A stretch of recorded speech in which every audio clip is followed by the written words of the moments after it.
Yo, what's going on? It's time for the road trip. It's your boy KG. Where's Flex? I don't know. No, we all know where he is. He's in Jamaica. Listen, I gotta go studio, but I have to get into this thing. I gotta talk, man. We have to talk about Man United versus Sheffield United. Big game. Huge. A game that we can't afford to drop points in. I'm gonna say it like, not people calling it a 6-pointer. That's what the rivals and the ops are calling it. But it's important to Man United fans. The pressure is on the manager. Yes, we've had yes, it's been one of those, international break when it's been a bit quiet, this, that, and the other. But here's the big but in this one, yeah. Like, the pressure hasn't gone anywhere. They're just like, the fans that want Ten Hag out are just laying dormant, and it just takes one game. And a game like this where, it's silly, because for me, it's like, I'm not saying that Man United have to impress and score all the goals in the world. Like, I would like to work on the goal difference. I would like to be clinical in front of goal today. Personally, I want to see us score like 4 goals, 4+ goals today. But the reality of that happening, the reality of getting 4 goals, I don't know.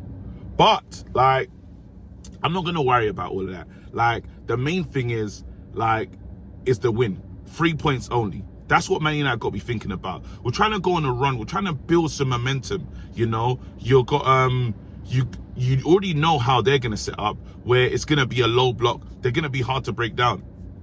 You already heard their manager saying that it just takes a moment of brilliance from them, and it could be a long day for us. Man United, we played these guys, like, out of the 10 times we played them, I think we've beaten them, 9 times or something like that. So, again, we've got good history against these guys and putting quite a few goals past them. They do leak a lot of goals at time. They do lack discipline. So it should fit into Man United's hands. Now, the main thing I want to see going forward from Man United is this, a sense of clinicalness. We haven't shown that since we've been playing. We haven't shown to be a side that, will turn up and get opportunities and put teams to the sword. Yes, we're winning the ball back early. Yes, where, the turnovers are happening in the opponent's half. And that's the thing that Ten Hag has changed this season, but it's what we're doing with the ball that hasn't made sense. I heard a great question in the presser last night, which I thought was really good. They asked about Bruno's position. Bruno is well known for playing in the 10. Could they consider moving Mason Mount out to the right? And I thought that was a great question, because it's true. Like, and while the manager says, in certain games it was important because of the lack of options due to injuries and this, that, and the other. But then he said Bruno wasn't playing as a true number 10. What Bruno was really doing is he had freedom, a license to roam. But then I would disagree with that take from Ten Hag, because while he had the freedom, he was just kind of like out of games heavily. He wasn't the main player that was kind of making things happen. And when the ball came to him, it got to a point where Bruno's trying too hard. So I'd love to see today. Today's going to be marked the day of where the manager has to pick one of his strongest sides. And that's exciting for me. You're hearing Lindelof went through a madness, a whole ordeal, but you're saying that, well, Lindelof's back, so it's Lindelof Martinez potentially next to Reguilon, a real left back. Then you got Delo, which is good for me. Again, Onana in net, so it's continue with Onana. Midfield for me kind of fixes itself in the sense of Amrabat's in there, Bruno's in there. The other piece, I don't know. Is there calls for McTominay to start? Is there calls for McTominay to play in that midfield? It's a great question. And some would say that his form he kind of deserves it. It's so weird to say that. But McTominay, let's be real. McTominay deserves to play. That had it's been good internationally. It's only right, but then I can't see the manager doing it. Even though McTominay rescued us in our last game, I really see the manager going with Mason Mount. So Amrabat, Mason Mount, Bruno. And then on the right-hand side, you got Anthony, you got Højlund. I hate when I do that. You got Højlund, and then you got Rashi. That's the team that will probably still start today. And I expect this team to be ruthless. I expect us to go half time though. I expect us to call upon the likes of Ericsson. Ericsson, you already know what he's gonna do. He's always good for breaking down a block, breaking down play really. And I really can see this game being a game that Man United are like, you know, we show up. The world is watching. 8 o'clock kickoff. Like, we can't let ourselves down. But it's Man United. You know, that's the one thing that you in the back of your mind, you're like, it's Man United. Don't let this team ruin your weekend. But I feel like the way Ten Hag was talking today, I don't think that's going to happen. I can't see that happening. But we just have to start well. Again, start well and get a reward from it. A lot of times we be starting these games, yeah, and we have the best opportunities, the best chances, and from nowhere, lapse of concentration, a bad moment, poor at the back, and then we're 1-0 down. And it's like, wait a minute, for the last 20 minutes or so, we were the team in the ascendancy. We're the team now was looking more likely to win. How has this happened? What's the XP, expected pain? You already know. Like, what is that on this one? I ain't gonna lie, for me, the XP for this one, very low. These guys are bottom of the league. Man United can't afford to lose a game like this. It doesn't make any sense. None at all. I liked how the manager spoke because there was another question in the presser. They're talking about the time of the fixture and do the Premier League need to help, or do the European competition? No, the Premier League need to help us for the European competitions, you know, because we're playing on Tuesday, 8 o'clock.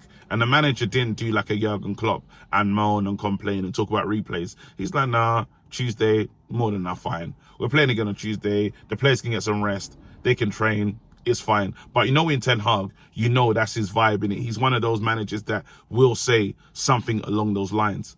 Oh man, let me think of what else I wanted to say about this thing today.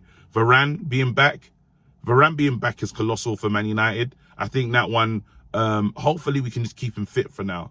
That's the main objective. Varane needs to stay fit because he's necessary, he's needed.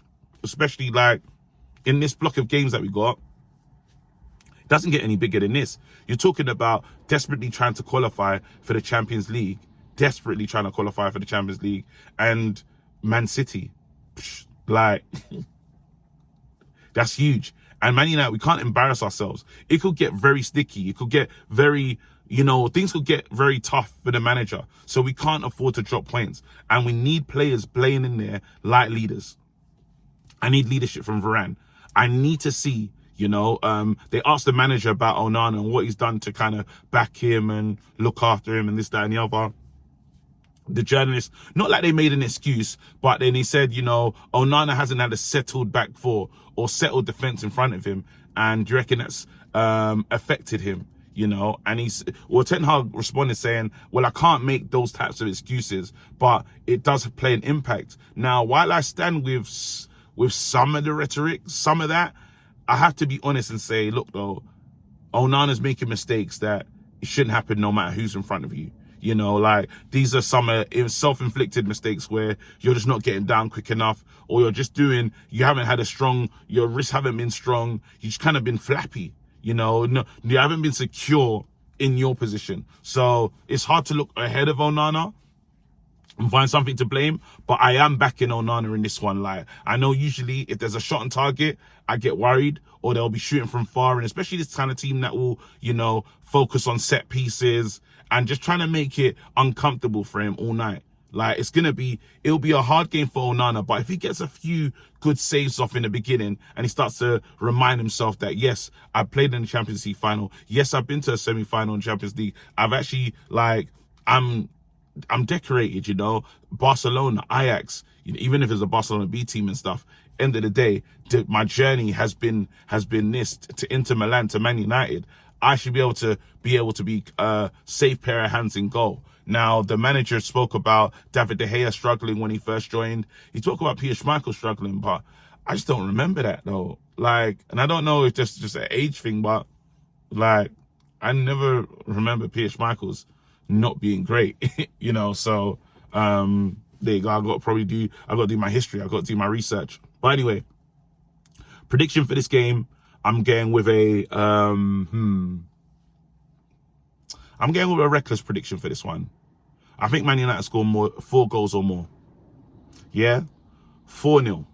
I'm going with a 4-0, solid, like a real performance. A performance that we can smile about, and then all the ops say, it's only Sheffield United. But we don't care. Again, let's sort out that goal difference. I would like more goals, but I could see Højlund getting 2, Bruno getting involved with 1, and then maybe Rashi getting involved.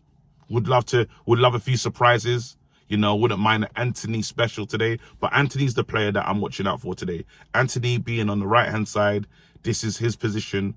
Hopefully now we can see the new, like, a new version of Anthony, really. Anthony that is kind of, even though he's got whatever's going on in the background, but it's out there now. There's nothing you can do about it. Now it's like you have to focus on your football, and they have to wait. But with Anthony being back in the squad, he must be feeding some level of positivity. And that's just a personal thing. That's just what I think. I don't know if that's the case, you know. We'll still wait and see what happens. But Man United have brought him back into the team, back into the starting lineup. So you have to expect that, you know, it's, I don't know. Let's just not even get into that. Listen, I can't wait. You lot, catch me in the studio. You already know what to do. The cast is going to be great. You already know the panel's paneling. Yeah. After that, you know what to do. Straight to OWEN for members only. Let's go. Listen, big up yourselves. I'm out. Peace.